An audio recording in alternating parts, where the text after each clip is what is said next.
Rico. Audio 2096. Cal Reco, c'est un podcasteur et musicien qui vit en l'an 2096. Comment ça se passe à la fin du 21e siècle ? Eh bien, j'ai essayé de me projeter en imaginant ce que cet artiste du futur pourrait raconter de son époque. J'écris donc un podcast de science-fiction que vous pourrez entendre dans la partie fiction de ces enregistrements audio. Cette proposition artistique comprend aussi un album musical et un spectacle en cours de création. Le processus d'écriture nécessite recherche et documentation et j'ai décidé de mettre en scène la construction de ce projet. Je suis parti à la rencontre d'un certain nombre de personnalités pour m'inspirer de leur expertise sur de nombreux sujets et je vous propose ces entretiens dans la partie interview de ce podcast. J'échange avec eux sur leur vision du futur, sur la science, la philosophie, la conscience, la finitude, entre autres, et bien sûr sur la politique afin que je puisse imaginer ce monde d'après et raconter mon histoire. Ce qui m'intéresse particulièrement, c'est l'antagonisme entre rationalisme et idéalisme, trouver l'équilibre entre le cœur et la raison. J'ai le sentiment que la construction matérialiste de nos sociétés nous empêche parfois de connecter avec l'incommensurable et je le regrette un peu. Alors, je suis allé rencontrer des personnalités qui viennent d'horizons tout à fait différents. Mon objectif est de recueillir des points de vue éloignés pour construire ma pensée et mon récit et pour vous les livrer.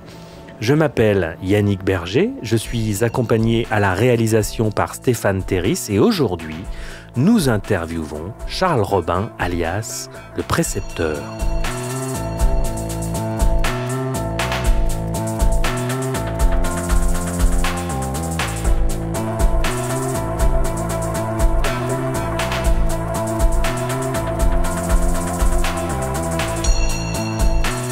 Charles Robin anime la chaîne de vulgarisation en philosophie Le Précepteur, bien connu sur YouTube. Dans ses contenus, il évoque des grands penseurs de toutes époques, naviguant avec précision entre Platon, Clouscar, Descartes ou Camus. Ce que je trouve assez curieux, c'est le succès de cette chaîne dont le thème au premier abord pourrait sembler difficile et qui totalise au moment où je vous parle pas loin de 800 000 abonnés.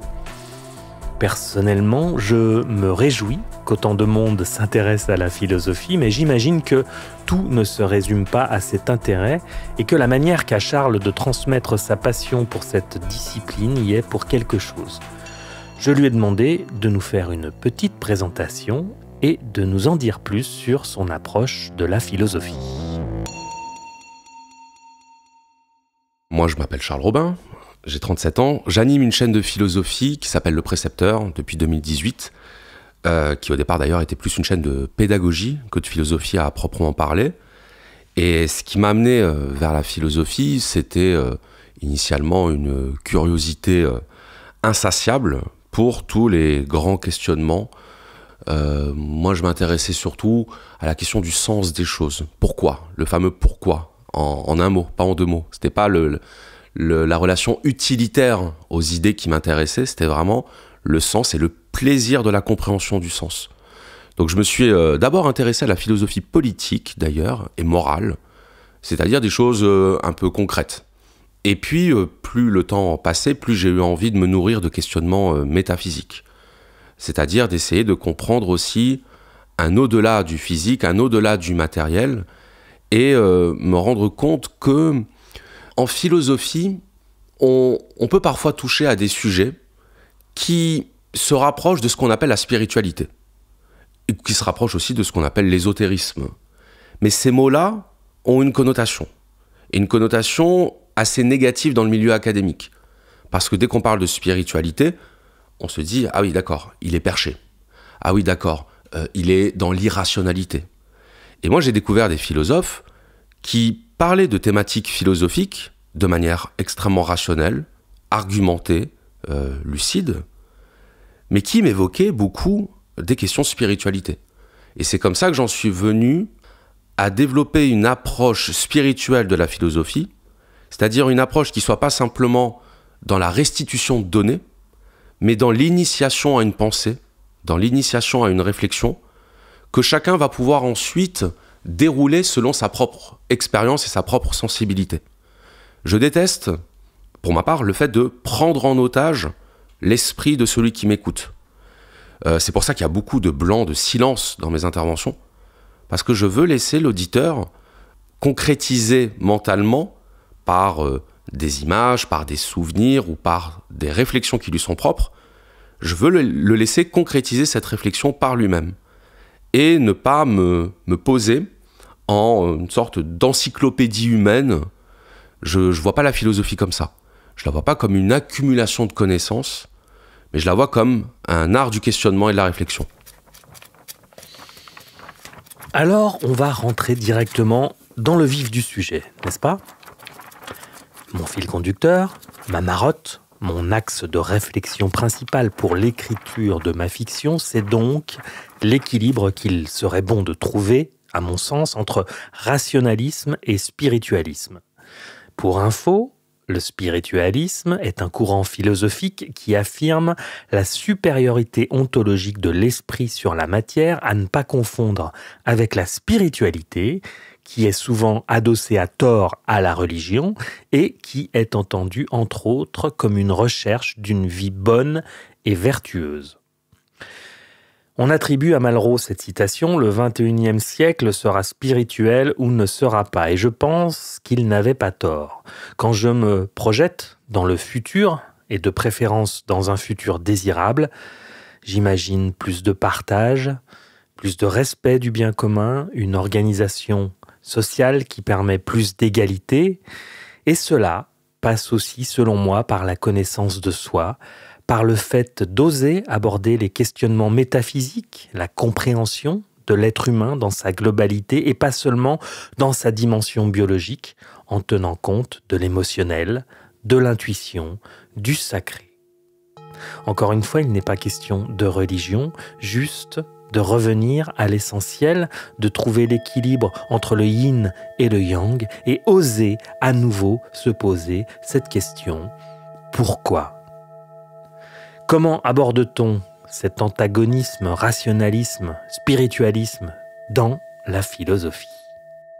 Déjà sur le fait que, je dirais, notre civilisation se soit matérialisée du point de vue de la philosophie. Qu'est-ce que je veux dire par là ? Je veux dire que si on schématise les différentes étapes de l'histoire de la pensée, on avait dans l'Antiquité des philosophes qui étaient à la fois philosophes, scientifiques, moralistes, on pourrait presque dire politologues, dans la mesure où ils avaient une conception de la cité idéale.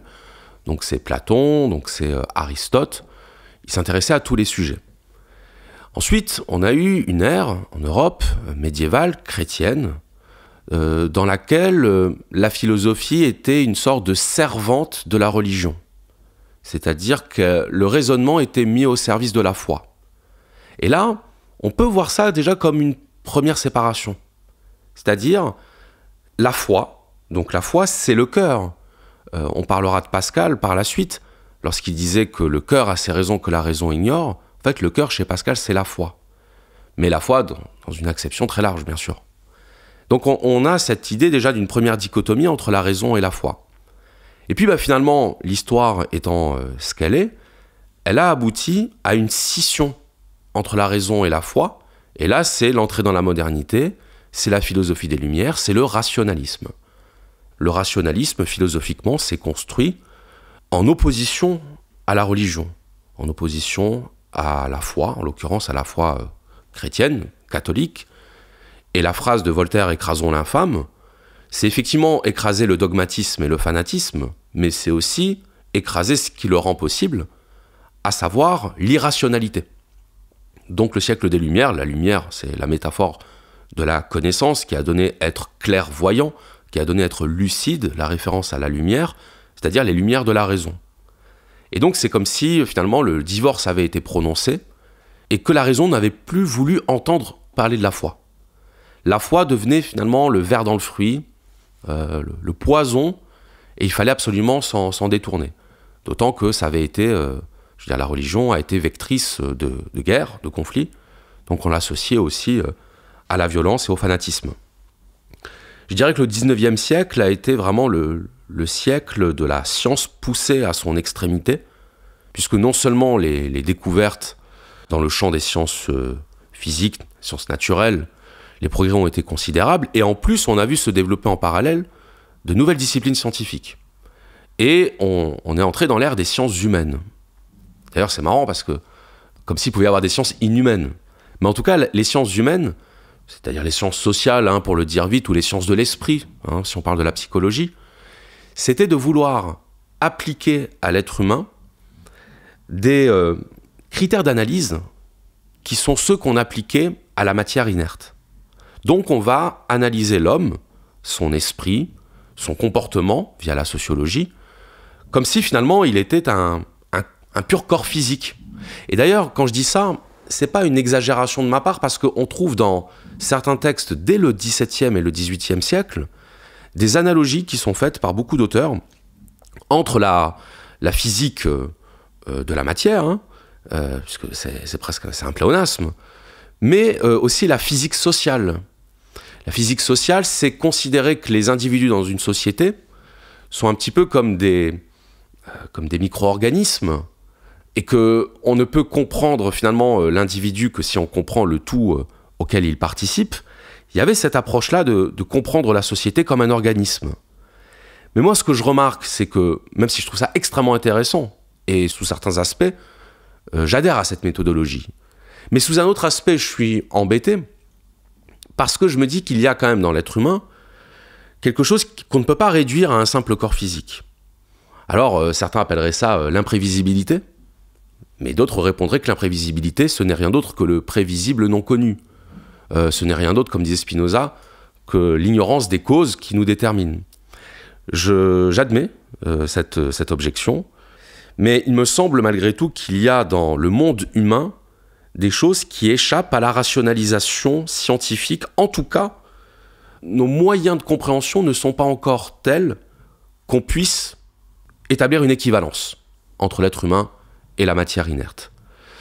Si nous étions omniscients, on se rendrait compte de tous les facteurs qui nous échappent. Et là, actuellement, par exemple, je m'intéresse à la sociologie et à Pierre Bourdieu. Et Pierre Bourdieu, c'était un déterministe social qui disait que finalement, on était le produit du conditionnement social et de nos origines sociales. C'est-à-dire que, la liberté n'existe pas. Il n'a pas tort.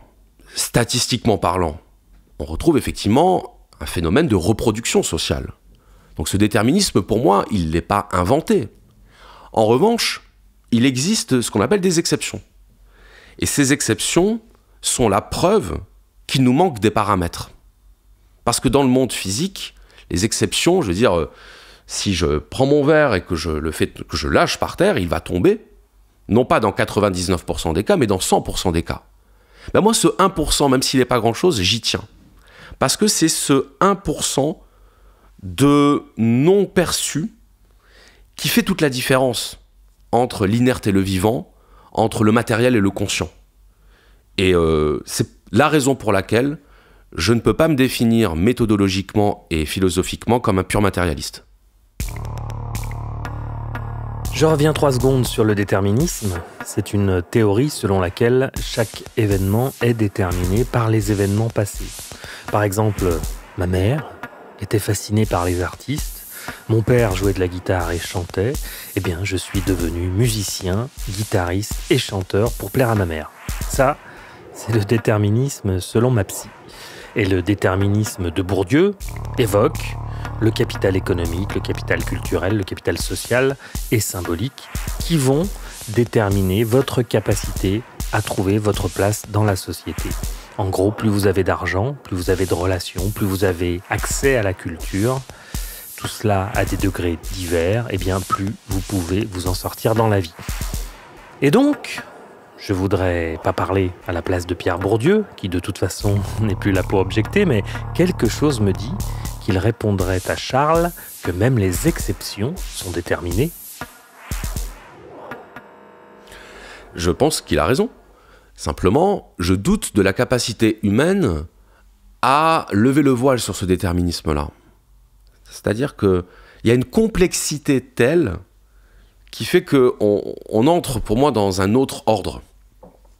C'est-à-dire que la complexité humaine, si on pouvait la mesurer, serait incommensurable en termes, tu sais, de micro-mouvements de la conscience, serait incommensurable avec tout ce qu'on est capable de mesurer dans les corps purement physiques. Et il n'y a pas besoin de recourir à une théorie de l'âme pour défendre cette idée. Si, par exemple, on part du principe que la pensée, c'est le pur produit de l'activité cérébrale et neuronale, prenons cette hypothèse, ça ne veut pas dire pour autant qu'on est capable de mesurer chaque micro-mouvement de la conscience. Parce que c'est infiniment complexe. Et c'est amusant d'ailleurs que la physique quantique, qui soit la continuité de la physique classique, on arrive finalement à une conclusion similaire qui est de dire à un certain niveau d'infiniment petit, on ne comprend plus. Alors on comprend plus ou moins. Moi, en tant que spectateur de ça, je n'ai pas la prétention de comprendre. Mais en revanche, je vois qu'il y a une incompréhension de ceux qui sont censés comprendre, des scientifiques, qui essayent de comprendre et qui, par moments, ont l'air de dire que notre référentiel causal, notre référentiel logique ne s'applique plus. Et je me dis, tiens, là, pour le coup, c'est moi qui établirai le parallèle en disant, tiens, vous avez voulu appliquer les outils de la physique à l'être humain, on voit que la physique, finalement, elle est plus sûre elle-même du comportement de la matière. Alors imaginez ce qu'il doit en être pour les êtres conscients. Effectivement, la physique quantique depuis un siècle est venue ébranler un poil les certitudes des scientifiques newtoniens. Dans l'étude de l'infiniment petit, on ne peut pas nommer le réel. Quand une particule est observée, elle se comporte en particule isolée. Quand elle ne l'est plus, elle se comporte en onde et peut se trouver partout à la fois. Comme si la lumière de l'observation venait altérer la véritable nature de ce qui est observé. La zététique me dirait que je simplifie à outrance pour théoriser ce qui m'arrange, mais je ne peux m'empêcher de voir dans l'expérience quantique une analogie avec la vision post-matérialiste. L'esprit qui analyse, mentalise notre expérience du monde et tente de déterminer une réalité en nommant les choses, en décrivant les objets, de par ce simple fait, fige la réalité qui est un devenir permanent et ne peut pas être atteinte. C'est pourquoi, pour se rapprocher de la vérité, le mental est limité et grossier. C'est ce que certaines philosophies et traditions anciennes, ce que les sorcières et les chamans ont compris depuis longtemps, on ne peut pas comprendre l'univers et le réel depuis la matière. Charles, lui, fait une autre analogie tout à fait intéressante. Je vais repartir sur ce que tu disais, qui me paraît très intéressant sur la question de l'observateur qui modifie la perception et la mesure du corps. C'est vrai que si on s'amuse à faire l'analogie avec l'être humain, quand on est observé, ou plus généralement quand on est au milieu d'autres individus, c'est-à-dire qu'on se sait vu, on se sait regardé, on n'est plus tout à fait soi-même. On devient une représentation de soi-même. Et je fais souvent cette distinction entre l'être et la représentation, entre l'être et le paraître finalement.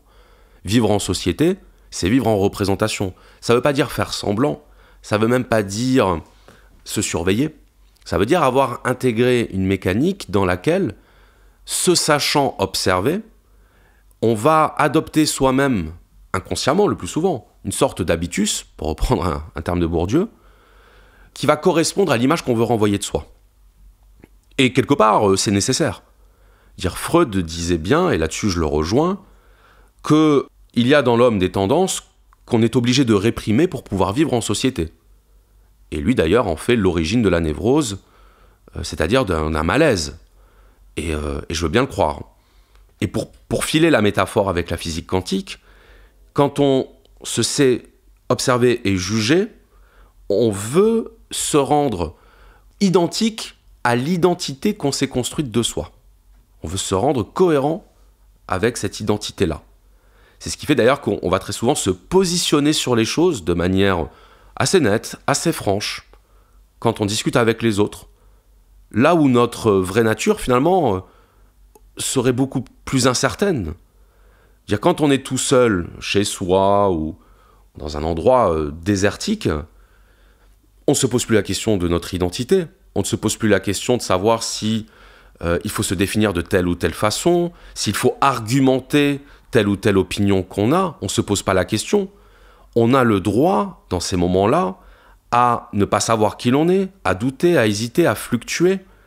Et c'est seulement quand on est face à quelqu'un que là, on se sent le devoir de se solidifier intellectuellement, psychologiquement et mentalement pour être. C'est-à-dire qu'il est là le paradoxe. C'est finalement quand on cherche à être qu'on paraît. Et c'est quand on oublie l'être qu'on est. Et c'est pour ça, moi, je trouve ça vraiment fascinant, la nature de ce parallèle qu'on peut établir entre la physique quantique et puis le comportement de la conscience humaine. Tout à l'heure, j'ai évoqué le post-matérialisme dont le postulat est le suivant: la conscience produit la matière et non l'inverse. Voire même, la matière est de la pure conscience qui vibre à basse fréquence.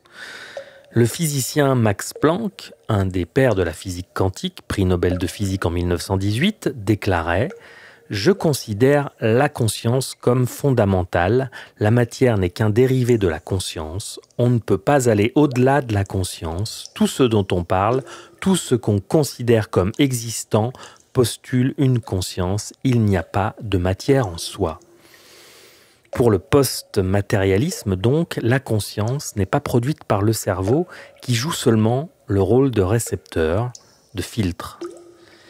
Il pourrait donc exister une noosphère, qu'on appelle aussi annales akashiques, un espèce de cloud qui serait une mémoire cosmique qui enregistrerait les événements du monde et chaque pensée, chaque micro-mouvement de chaque conscience individuelle, et nous irions puiser dans cette noosphère nos idées et nos pensées qui finalement ne seraient pas vraiment les nôtres.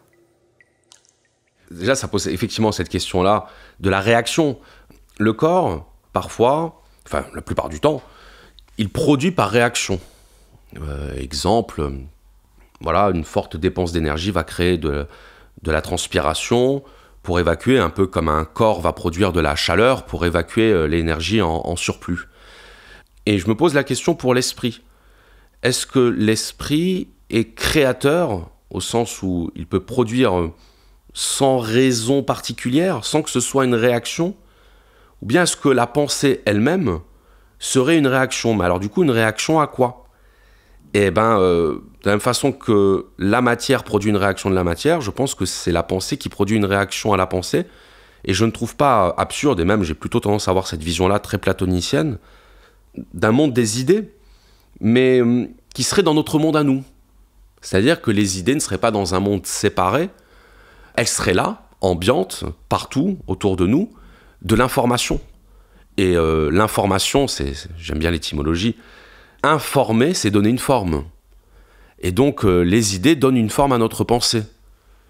Alors après, pour Platon, il y avait l'idée au-delà des idées, l'essence au-delà des essences, qui serait l'origine de toutes les idées. Et pour lui, c'était le bien. Alors moi, en tant que personne qui s'intéresse à la philosophie, j'essaie de comprendre ça. J'essaie de me dire, mais est-ce qu'il est en train de nous faire une espèce de préquel de Dieu est amour? Ou bien il y a quelque chose d'autre à comprendre qui est que l'information et la pensée sont le lien universel entre les hommes. Dans le sens où une émotion nous est personnelle, une sensation nous est personnelle, mais une idée est universelle parce que je peux la partager, parce que je peux la communiquer et parce que je peux me mettre d'accord avec les autres sur une idée qui ne m'appartient pas à moi, qui n'appartient pas à l'autre, et qui va nous permettre de nous retrouver. C'est Simone Veil, la philosophe, qui disait que les partis politiques maintenaient les êtres humains dans la passion, donc dans la division. Et j'aime bien ce « donc », parce qu'effectivement, la passion, elle nous est propre. Le bien commun, au contraire, ce serait l'exercice et le règne de la raison. Parce que la raison, c'est ce qui dépasse les clivages, c'est ce qui dépasse les appartenances, c'est ce qui dépasse les intérêts privés.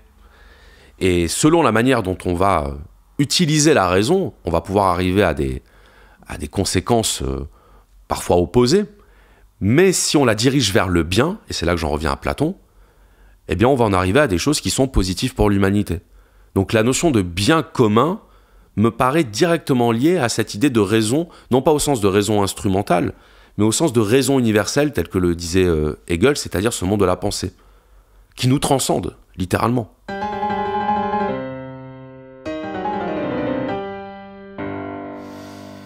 Alors justement, parlons de la raison, celle de Platon et des stoïciens empruntée à Socrate.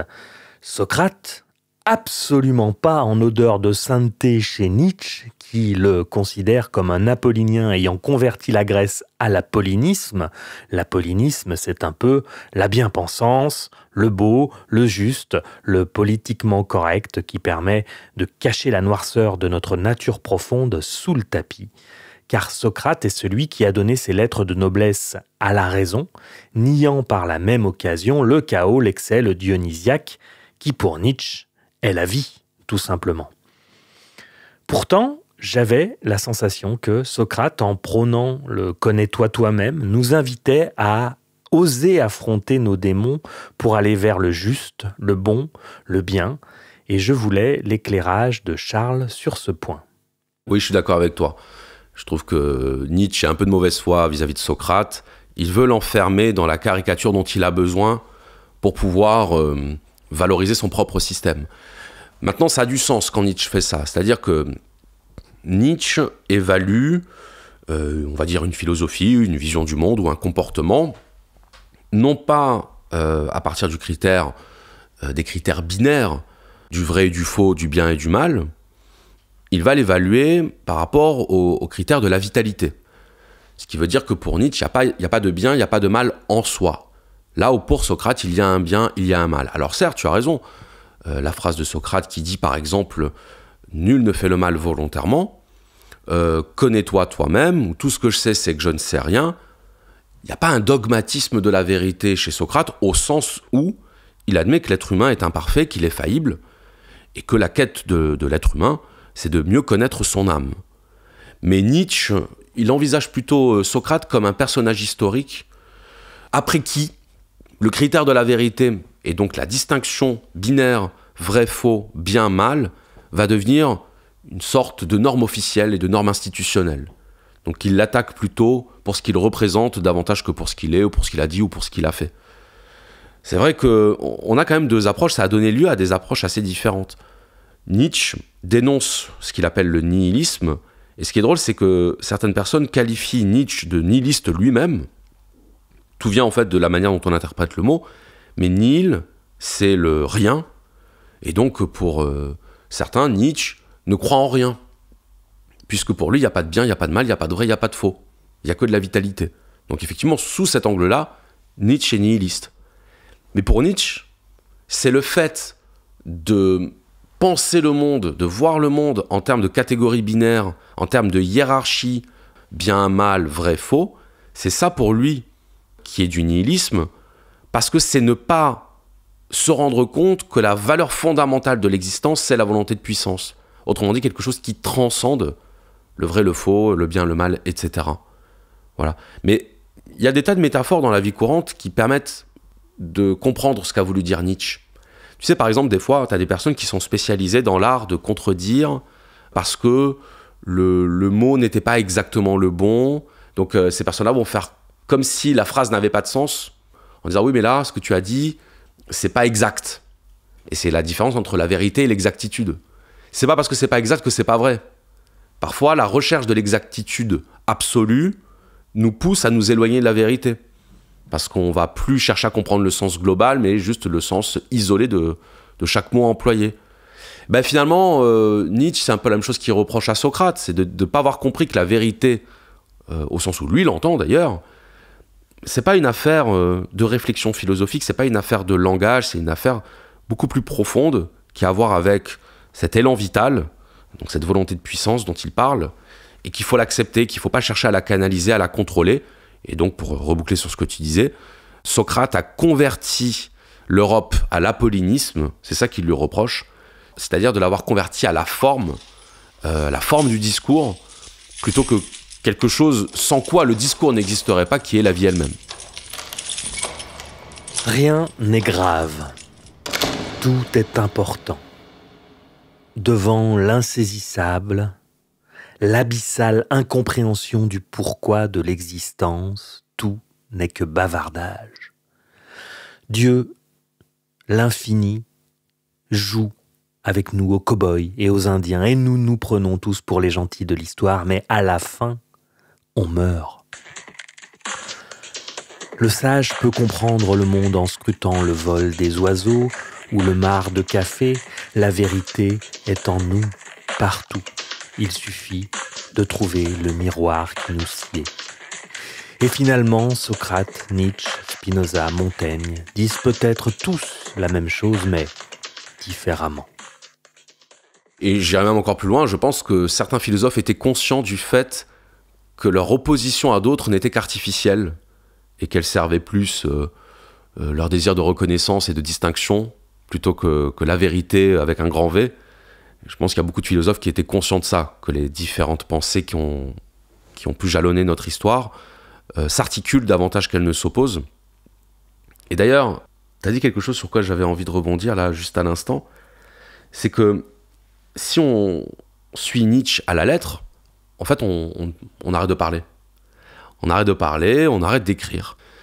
Qu'est-ce qu'on ferait à la place ? Peut-être qu'on danserait, parce que la danse, c'est l'expression corporelle de la vie.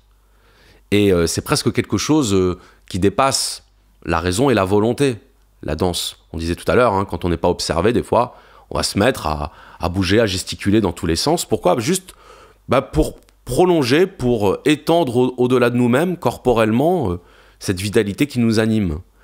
Et c'est pas un hasard, à mon avis, si l'écriture de Nietzsche a quelque chose à voir avec la musique. C'est-à-dire que quand on lit Nietzsche, on pourrait presque le lire sans le comprendre. Ça marcherait quand même. Certains le comparent à un poète plus qu'à un philosophe. Et pour moi, son mode d'expression est aussi révélateur de sa pensée. Peut-être que Nietzsche n'a écrit que comme un prétexte philosophique à la composition d'une symphonie. D'où peut-être aussi son admiration pour Wagner. Il y a vraiment quelque chose de l'ordre aussi de l'expression sensorielle de la vie. Nos mots ne sont que des sons, ne sont que de la musique verbale, qui n'ont pas d'autre sens ni d'autre fonction que d'être le témoin et l'expression de la vitalité qui nous anime. Mais c'est vrai que c'est une critique qui a souvent été faite à Nietzsche, de dire oui, mais alors à ce moment-là, si la pensée, si le concept n'ont pas de valeur par rapport à la vitalité, pourquoi avoir écrit ? Est-ce que le vrai surhomme que prônait Nietzsche n'est pas au-dessus de tout ça, au-dessus du désir de convertir ou de convaincre ses contemporains à sa pensée ? Effectivement, si. Sauf si l'écriture n'est qu'un prétexte ou un amusement, âme usée. Voilà, il faut bien user son âme à quelque chose. J'ai fait une psychanalyse. Une vraie. 2-3 séances par semaine pendant presque 10 ans. J'ai payé sa piscine à ma psy. Je voulais comprendre pourquoi j'avais du mal à m'exprimer dans bon nombre de situations relationnelles. Et pendant cette psychanalyse, j'ai fait une dépression. Alors attention, c'est pas la psychanalyse qui m'a mis en dépression, c'est ce qu'elle m'a révélé. Je peux être très critique avec la psychanalyse, mais je sais aussi ce qu'elle peut apporter. Néanmoins, à l'époque, j'ai voulu arrêter ce travail au bout de 10 ans. Ma psy n'était pas vraiment d'accord, mais j'ai stoppé. Et j'étais toujours sujet à des angoisses. C'était une période assez difficile. Et puis, je suis tombé sur un bouquin. Le pouvoir du moment présent. The Power of Now. d'Eckhart Tolle. Et ce livre a changé ma vie. Vraiment, je n'exagère rien, ce livre a changé ma vie. Un message simple, tellement évident, répété à longueur de page, qui pourrait se résumer à « Ne crois pas tout ce que tu penses, ne te projette pas, ne vis pas dans tes souvenirs, sois présent ». Après la lecture de ce livre, rien n'a vraiment changé. Je suis resté le même, mais j'ai juste pris de la distance par rapport à mes pensées compulsives et à mes angoisses. Et c'est énorme. Il y a eu un déclic. Et depuis, je n'ai plus eu d'angoisse. Alors bien sûr, J'ai d'autres choses à régler, mais dès que je peux, j'offre ce bouquin à qui le veut bien. Et j'avais vu dans les vidéos de Charles, l'une d'entre elles évoquait Eckhart Tolle. Et j'avais très envie d'échanger avec lui sur le sujet parce que je considère que cet appel à vivre l'instant présent est un message juste et puissant. Alors sur Eckhart Tolle, et même en complément, sur Bergson et le fait que le langage fige les choses. Un peu la même chose que toi, quand j'ai lu le livre d'Eckhart Tolle, qu'on me l'avait conseillé, moi ça m'a parlé aussi. Parce que c'était exprimé dans un langage simple, sans être simpliste. C'était répétitif, mais pour moi le côté répétitif participait aussi de ce besoin d'entendre les choses un certain nombre de fois pour vraiment commencer à les admettre. C'est-à-dire que ce que dit Eckhart Tolle, c'est d'une évidente simplicité et d'une simple évidence. C'est à la fois simple et évident, et pourtant, c'est quelque chose qu'on va très souvent rejeter. Quand je dis rejeter, je veux dire par là que les personnes qui ne sont pas du tout dans une démarche spirituelle, ni même dans une démarche, je dirais, d'amélioration ou de bien-être, si on leur parle de l'instant présent et qu'on les invite à essayer d'épouser l'instant présent, d'être un peu moins le nez dans l'agitation, un peu moins dans le mental, ces personnes-là vont avoir une réaction qui est caractéristique justement du fait d'être dans le mental et dans l'agitation, qui est de rejeter, et de balayer ça en disant « ça c'est des bêtises pour adeptes du New Age ». Bon. Et puis, de l'autre côté, il y a aussi les personnes qui sont à fond dans la spiritualité, mais qui sont tellement à fond dans la spiritualité qu'elles pensent en avoir atteint la substance et l'essence profonde, et qui du coup vont tout juger à l'aune de cette spiritualité, sans comprendre aussi que les aléas de la vie font qu'on n'est pas toujours disposé à entrer comme ça dans la spiritualité, qu'il n'y a pas le petit bouton, même si Eckhart Tolle fait cette métaphore en disant que pour être dans l'instant présent, donc dans le bonheur de l'être, il n'y a rien à faire, puisqu'on y est déjà, il y a juste à accepter qu'on l'est.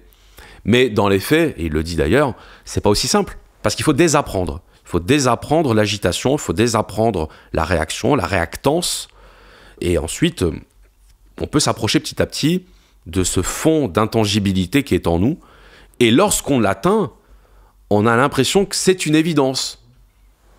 Mais ça n'en est une que parce qu'on a fait le travail, le processus qui permet d'y parvenir. Moi, ce que je trouve intéressant chez Eckhart Tolle, c'est que ce qu'il dit, non seulement se tient d'un point de vue logique, du point de vue du bon sens, mais aussi d'un point de vue philosophique. Parce que on a créé des concepts. On a créé des concepts qui nous permettent, soi-disant, de mieux comprendre le monde. Et à force, on s'est rendu compte que ces concepts nous sont devenus indispensables pour fonctionner au quotidien. À tel point que, maintenant, on en vient à mentaliser des choses qui n'ont pas besoin de l'être. Donc on va se projeter. On va dire, tiens, qu'est-ce qui va se passer demain à mon rendez-vous ? Ou tiens, qu'est-ce qui s'est passé à mon rendez-vous de la semaine dernière quand j'ai dit ça et que la personne a réagi comme ça ? On évolue dans un film mental permanent. Et on ne se rend pas compte, parce que je pense que tout vient de là, on ne se rend pas compte à quel point ça nous fait du mal. C'est-à-dire à quel point on s'empêche d'être et que beaucoup de nos problèmes, ce qu'on appelle nos problèmes, bien sûr, n'en seraient pas si on se libérait du mental. Ça ne veut pas dire que tous les problèmes sont de nature mentale. Ça veut dire que le mental ne peut qu'aggraver et dramatiser des problèmes qui parfois ne sont pas si graves que ça. Il y a des problèmes graves, mais le mental n'est pas obligé d'en rajouter 1, 2, voire 3 couches. Je prends l'exemple le plus clair, le plus explicite que tout le monde peut se représenter, qui est l'exemple du décès, la mort d'un proche. Il y a des cultures qui considèrent que la mort n'est pas dramatique, parce qu'ils ont une conception spirituelle qui fait que selon eux, l'âme va être libérée de cette enveloppe charnelle. Voilà, on passe de l'autre côté, c'est au contraire un bienfait. Mettons-nous dans notre culture où on considère la mort comme quelque chose de tragique.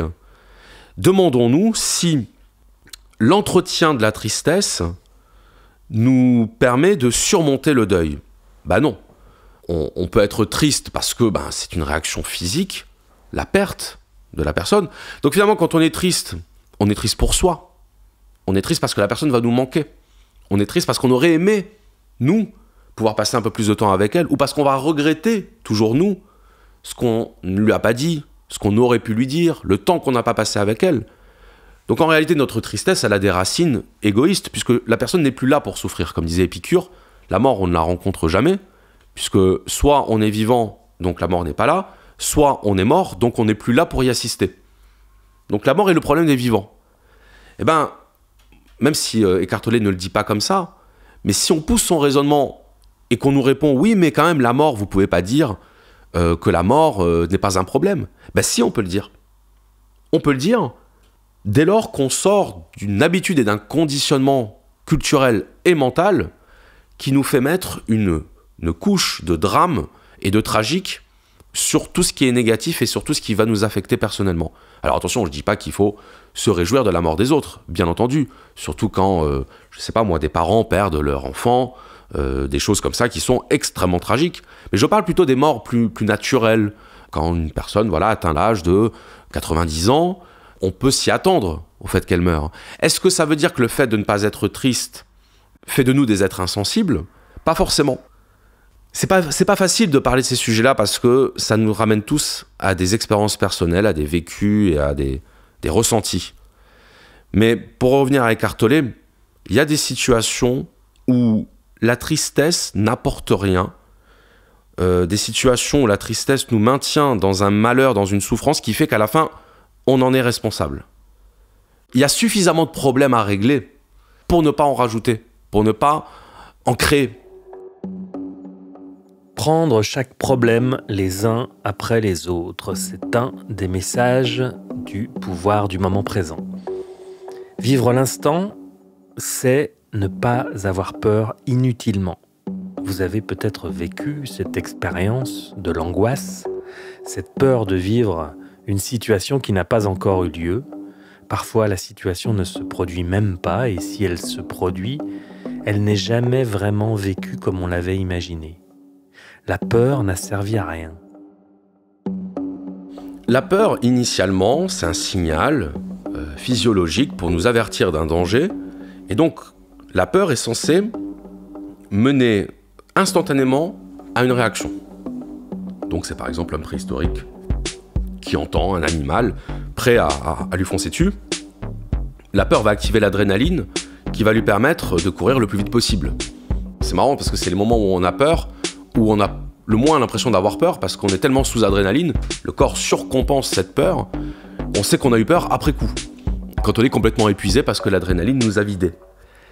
Ensuite, il y a eu la peur par anticipation qui s'est développée, c'est au moment de la sédentarisation et de l'apparition de l'agriculture, c'est-à-dire on s'est mis à projeter les saisons, l'hiver, et donc la peur, finalement, est apparue comme un sentiment présent de quelque chose de futur.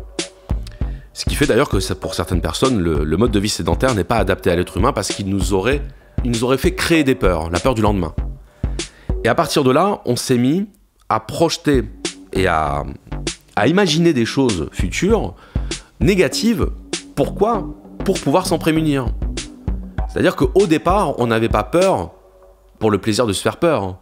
C'était lié à un danger réel, mais à un danger différé dans le temps. Et à force, on en est venu à avoir peur sans raison, avoir des peurs sans objet. Et l'angoisse, c'est l'idée d'une peur sans objet. Quelque chose qu'on ne peut pas rationaliser. Ce n'est rien d'autre que le prolongement à l'extrême de cette logique de la peur différée, cette logique de la projection dans le futur, qu'on applique à beaucoup de choses, y compris à des choses dont on ne soupçonne pas à quel point elles sont usantes pour l'intérieur de notre être. C'est-à-dire qu'être tout le temps dans la préoccupation, c'est Heidegger qui avait ce mot, alors lui il parlait du souci, le souci ou la préoccupation, c'est marrant ça, être préoccupé. On est occupé en avance, on est occupé avant de l'être vraiment, avant d'avoir besoin de l'être. Je trouve ça marrant, parce que, enfin marrant, c'est peut-être pas le mot, mais je trouve ça ironique de se dire à quel point les problèmes qui sont les nôtres sont de l'ordre de la projection et qu'on ne les envisage pas simplement comme des situations. Dans ma vie de tous les jours, j'aime bien dire, il n'y a pas de problème, il n'y a que des situations. Situations plus ou moins faciles à résoudre. Mais un problème, c'est déjà presque la volonté par le verbal de créer une situation de problème. Et on a aussi parfois besoin de se maintenir dans des problèmes comme si ça nous aidait à nous donner une raison d'exister ou à nous définir auprès des autres. On peut des fois aussi trouver une sorte de confort dans le fait d'exposer ses problèmes à l'autre. Comme si ça nous donnait une consistance, une identité existentielle presque. Comme si on était quelqu'un qui combat perpétuellement contre les problèmes, les fameux problèmes. Ça existe. Ce qui fait d'ailleurs que, sociologiquement, on observe que les personnes qui traversent les drames les plus difficiles et les plus insurmontables sont souvent aussi celles qui les évoquent le moins. Justement parce que la vie est trop courte pour parler que de ce qui ne va pas.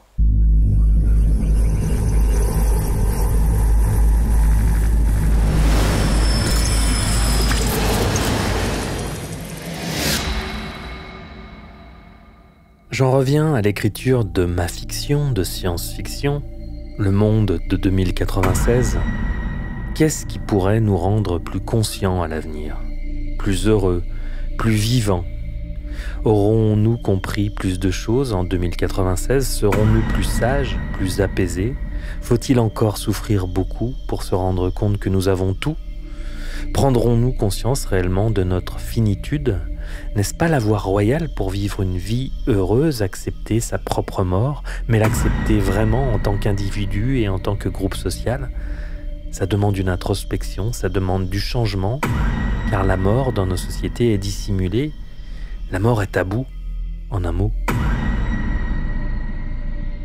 Elle est littéralement obscène, c'est-à-dire sortie de la scène, sortie de la représentation. C'est pour ça que dans le théâtre classique, il ne fallait pas représenter la mort. On ne représentait pas tout ce à quoi la société ne devait pas être confrontée les yeux dans les yeux.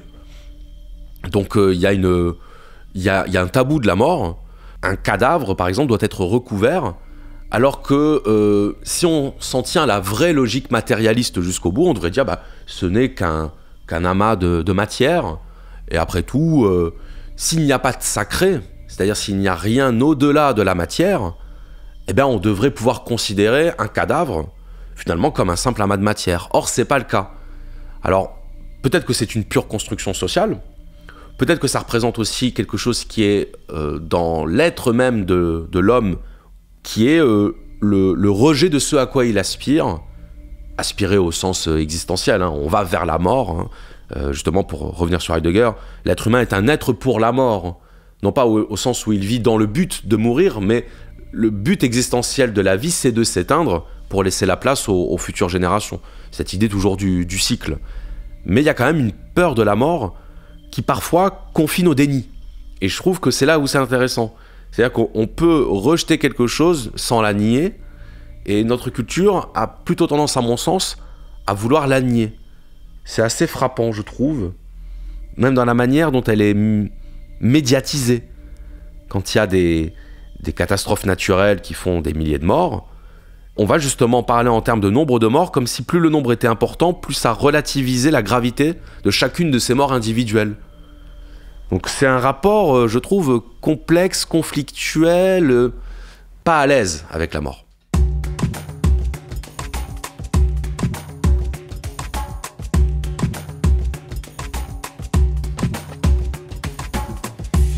C'est un des thèmes récurrents de ce podcast, le transhumanisme, ou cette manière de voir et comprendre l'être humain comme une machine biologique.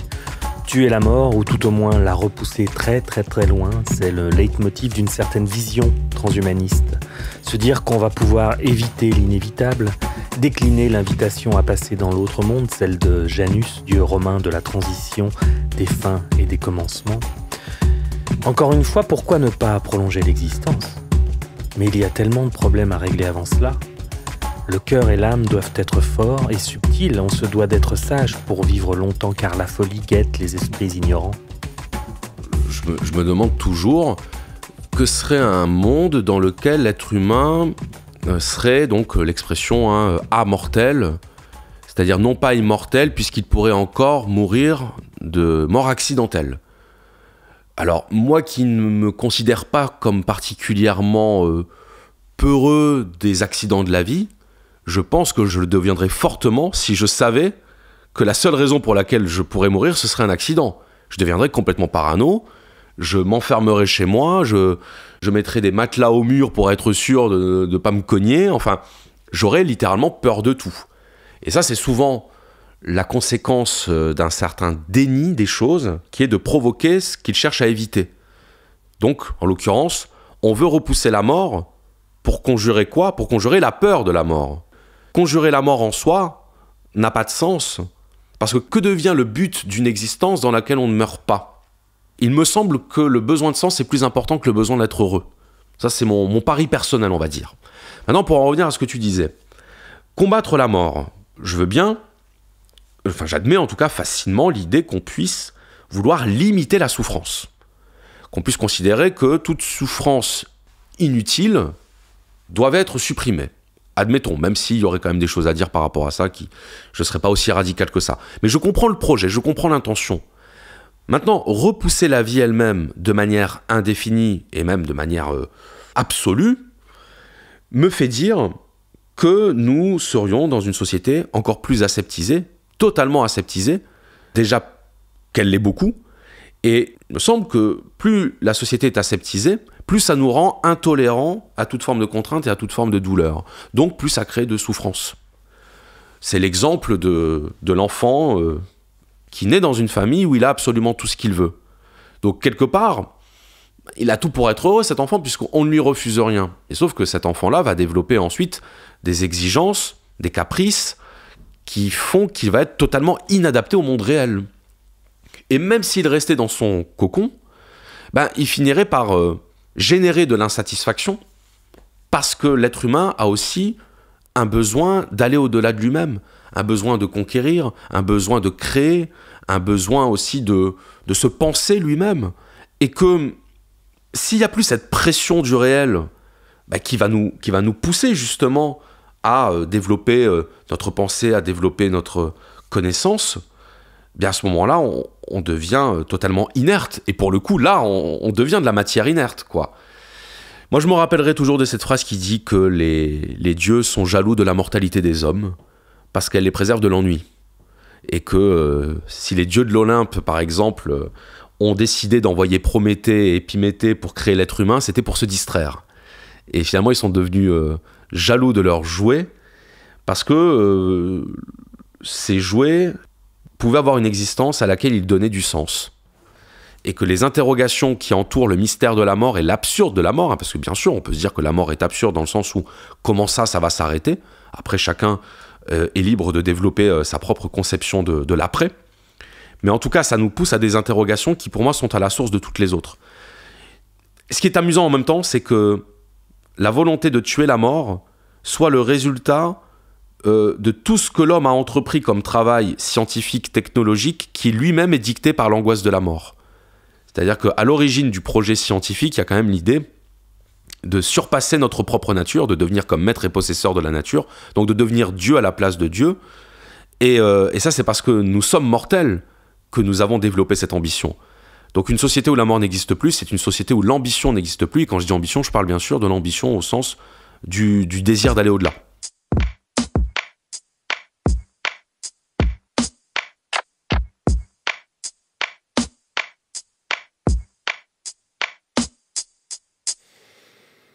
Que certains ultra-riches libertariens, que certains chercheurs, que les GAFAM développent à toute allure des technologies qui visent à améliorer l'être humain, j'ai envie de dire qu'ils sont dans leur rôle. Matérialistes à l'orgueil démesuré, dont l'ego leur commande de repousser toujours plus loin les limites, on a compris. Mais le rôle des États serait de mettre un frein à cette démesure, de poser un cadre. Le problème reste que le néolibéralisme fusionne l'État avec les intérêts privés et qu'on subit la loi du plus fort. Le dormeur doit se réveiller.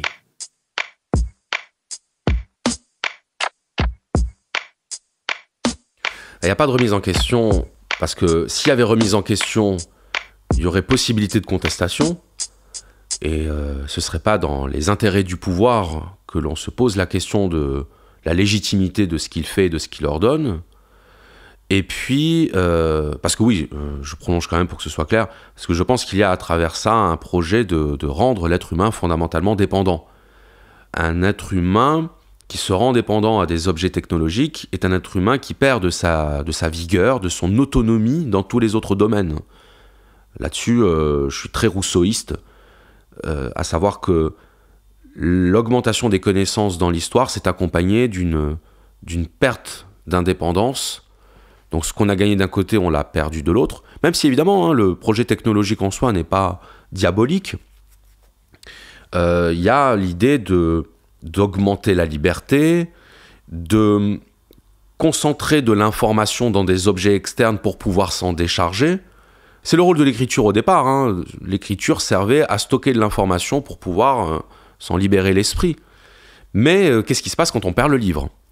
Ou qu'est-ce qui se passe quand on doit répondre à une question dont la réponse est dans le livre ? Bon, là, on se rend dépendant. Et puis parfois, je reprends sur les objets technologiques, ils vont nous aider à faire des choses qu'on n'avait pas prévu de faire, qu'on n'avait pas l'intention de faire, qui ne sont pas utiles dans le contexte dans lequel on se trouve à ce moment-là. Mais la normalisation sociale des choses nous amène à créer des besoins, à se rendre dépendant de choses dont on n'avait ni besoin ni même envie par le passé. Le meilleur exemple de nos jours, si on est écouté dans 1000 ans, peut-être que ça paraîtra bizarre, mais de nos jours, le téléphone portable, c'est l'objet symbole de la dépendance, qui fait que, y a encore 30 ans, c'était même pas un désir. On n'avait pas de téléphone portable, certaines personnes n'avaient même pas le téléphone tout court et on s'en portait pas plus mal. Et aujourd'hui, en revanche, savoir que notre téléphone va être pris ou qu'on va l'oublier, ça va nous mettre dans un état de manque, vraiment toxicomaniaque. Alors, l'assistance technologique est devenue dépendance technologique, elle est devenue créatrice de besoins qui n'en étaient pas, donc ce ne sont plus des besoins physiques, mais des besoins psychologiques. Et moi, j'imagine, si on tire la courbe de la tendance actuelle, j'imagine un monde de plus en plus technologisé, dans lequel on serait donc de plus en plus dépendant à cette technologie, et donc on tendrait à devenir de purs réceptacles de sensations et de pures bornes d'échange d'informations. Donc il y a cette réduction utilitaire de l'existence, et oui, je pense que c'est en partie voulu par le pouvoir, même inconsciemment, parce que ça permet évidemment de faire peser aussi une emprise, de s'habituer à être dans le besoin, dans la dépendance. Et là, on est dans cette société qui se veut de plus en plus maternisante envers nous, mais en même temps de plus en plus interdictrice et qui nous surveille. Dans le film Minority Report, on arrête les criminels avant qu'ils aient commis leurs crimes. Aujourd'hui, c'est pas loin d'être ça, c'est-à-dire qu'on se dit que si la technologie permettait de le faire et qu'on organisait un référendum, probablement que 70% des gens seraient pour, parce qu'on leur vendrait bien sûr au nom de la sécurité. Et que quand on vend les choses au nom de la sécurité, ça passe toujours, même si c'est du contrôle social, même si c'est de la surveillance, même si c'est une réduction des avantages matériels, la sécurité est devenue la principale préoccupation. Ce n'est plus la liberté en réalité. La liberté passe presque pour quelque chose de ringard. Et on l'a vu justement avec la crise Covid, entre, si on caricature, les partisans de la sécurité sanitaire et les partisans de la liberté. Être partisan de la liberté, c'était être un danger public ou quelqu'un qui n'avait aucune considération pour la vie humaine. C'est pour ça que les concepts sont toujours ancrés contextuellement. Et qu'on pourrait croire que vanter la liberté, ce sera toujours bien perçu dans une société. Eh ben non. Il y a des cas où vanter la liberté, c'est c'est prendre le risque en tout cas d'être désigné comme quelqu'un d'irresponsable ou d'inconscient.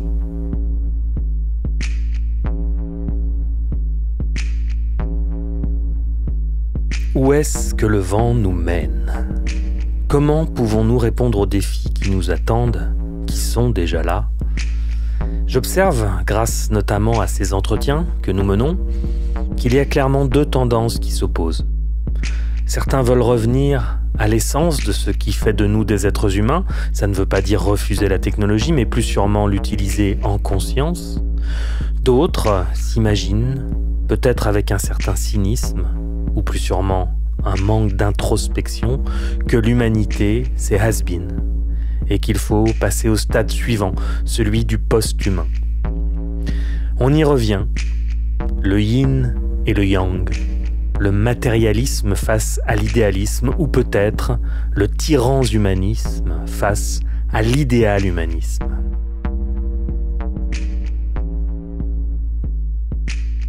Je vois autour de moi des jeunes qui sont en total pas rejet, parce que c'est pas le ressentiment qui les anime, mais qui ne se sentent pas en phase avec la société dans laquelle ils vivent. Je pense que cette génération-là va peser dans le futur, et qu'elle sera une sorte de... Elle est amenée à devenir une sorte de passerelle entre l'ancien monde dont nous sommes encore les représentants et ce monde qui advient, même s'il est toujours en devenir, hein, je veux dire, il n'y a pas de... Mais s'il y a une rupture, je pense qu'il y aura une rupture à un moment donné, soit au niveau économique, bancaire, ou même militaire ou sanitaire, mais en tout cas qu'il y aura un événement bien plus important que ce qu'on a déjà vécu, qui va sanctionner, qui va consolider cette scission-là. Et je crois beaucoup dans l'éducation et dans la capacité à créer des pôles d'autonomie. C'est-à-dire, on va plus manifester, on va plus créer de partis politiques, on va même plus aller dans les associations politiques, on va s'organiser, alors au début peut-être dans une démarche un peu communautaire, presque un peu repliée sur soi, mais à force quelque chose de plus ouvert, d'un peu plus fédéral, où les personnes créeraient du lien par rapport à ça, mais avec vraiment de l'autonomie ancrée localement. Je pense que ça ne peut pas ne pas se produire.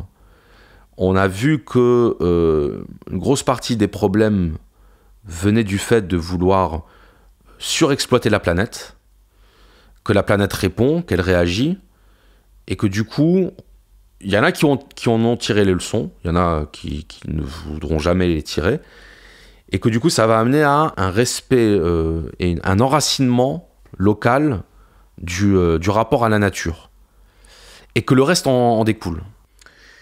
À part mettre l'accent sur voilà à quoi mène une logique de sécurité développée jusqu'au bout, eh ben, il faut se rendre compte que les avantages de cette société du confort ne peuvent que se retourner contre nous à terme. Je ne sais pas pourquoi, mais j'ai la conviction que l'être humain va intégrer, tôt ou tard, cette compréhension de là où mène ce qu'on est en train de faire. Pour moi, l'être humain, il souffre d'un aveuglement. C'est comme s'il jouait aux échecs sans connaître les règles, c'est-à-dire qu'il bougeait un pion à la fois sans avoir de coup d'avance. Et je me dis que là, on est dans une étape où on va être obligé de considérer le coup d'après.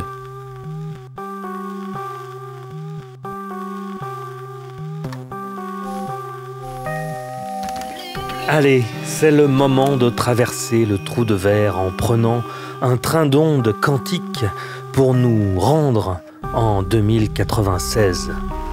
Comme à notre habitude, j'ai demandé à Charles de se projeter dans le futur et de nous proposer son utopie.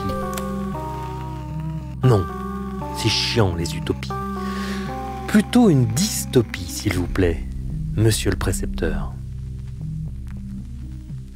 Alors je dirais que sur le plan technologique, la progression technologique a continué, que donc on est de plus en plus assisté technologiquement par des appareils, je pense même par des appareils dont certains seraient peut-être greffés sur nous ou sous la peau, pour le côté pratique, hein. Aujourd'hui, on stocke la plupart de nos informations personnelles sur des téléphones reliés à des boîtes mail, reliés à des réseaux sociaux. Le problème, c'est que quand on perd notre téléphone, On n'a pas forcément une sauvegarde sur le cloud, donc là je pense que l'être humain sera directement connecté à son cloud, ce qui fait qu'il ne pourra plus perdre ses informations, elles seront en lui. J'imagine aussi sur le plan médical une société où peut-être que l'espérance de vie aura gagné quelques points, mais où les personnes âgées seront dans une forme de dépression, de tristesse, justement d'une vie dont ils ne perçoivent plus réellement le sens. Je vois bien cette course à l'immortalité se solder par une désillusion. Et non pas, évidemment, l'idée qu'il faudrait de nouveau raccourcir la vie, mais en tout cas se poser la question de savoir si c'était vraiment une bonne chose. Et d'ailleurs, je vois une légalisation de l'euthanasie active, c'est-à-dire de la possibilité pour certaines personnes d'être assistées thérapeutiquement pour mettre fin à leur jour, selon le modèle du consentement individuel qui fait que si c'est le choix de la personne, eh bien c'est son choix et on ne le remet pas en cause. Donc une société dans laquelle on aurait normalisé l'euthanasie. A contrario, une société qui aurait normalisé l'eugénisme, c'est-à-dire la possibilité de traiter les embryons, de choisir les caractéristiques physiques de ses enfants, que ce soit considéré comme tout à fait normal, dans laquelle les utérus artificiels aussi peut-être seraient devenus majoritaires par rapport aux utérus humains.